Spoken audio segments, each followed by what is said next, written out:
Hello দর্শক, আসসালামু আলাইকুম। আশা করি সকলে ভালো আছেন। তো দর্শক দেখতে পাচ্ছেন আমরা আমাদের চাষের জমিতে কিভাবে এই ডাঁটা সবজিগুলো চাষ করে থাকি।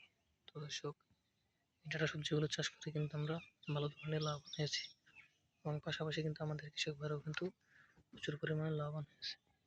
তো দর্শক আপনারা চাইলে কিন্তু এভাবে আপনাদের জমিতে এই ডাঁটা সবজিগুলো চাষ করে কিন্তু ভালো টাকা লাভবান করতে পারবেন এবং পাশাপাশি কিন্তু আপনাদের কিন্তু এই ডাঁটা সবজিগুলো কিন্তু কিনে খেতে হবে না।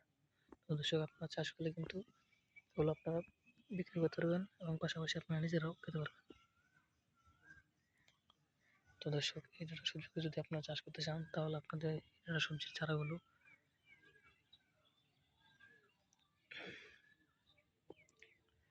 দর্শক এই ডাঁটা সবজির বীজগুলো বাজার থেকে কিনে আনবেন। কিনে আনার পর সেই বীজগুলো আপনাদের জমিতে ছিটিয়ে রোপণ করে দেবেন। রোপণ করে দেওয়ার পর দেখতে পাবেন আপনাদের গাছগুলো আস্তে আস্তে এরকম বড় হতে থাকবে। যখন প্রথমে বড় হয়ে যাবে তখন কিন্তু আপনারা সেগুলো তুলে নিয়ে বাজারে বিক্রি করতে পারবেন এবং পাশাপাশি আপনারা নিজেরাও খেতে পারবেন।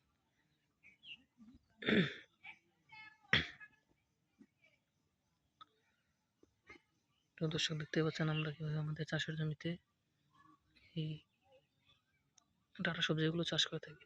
তো দর্শক আপনারাও চাইলে এইভাবে আপনাদের জমিতে ডাঁটা সবজিগুলো চাষ করে কিন্তু ভালো টাকা লাভবান করতে পারবেন।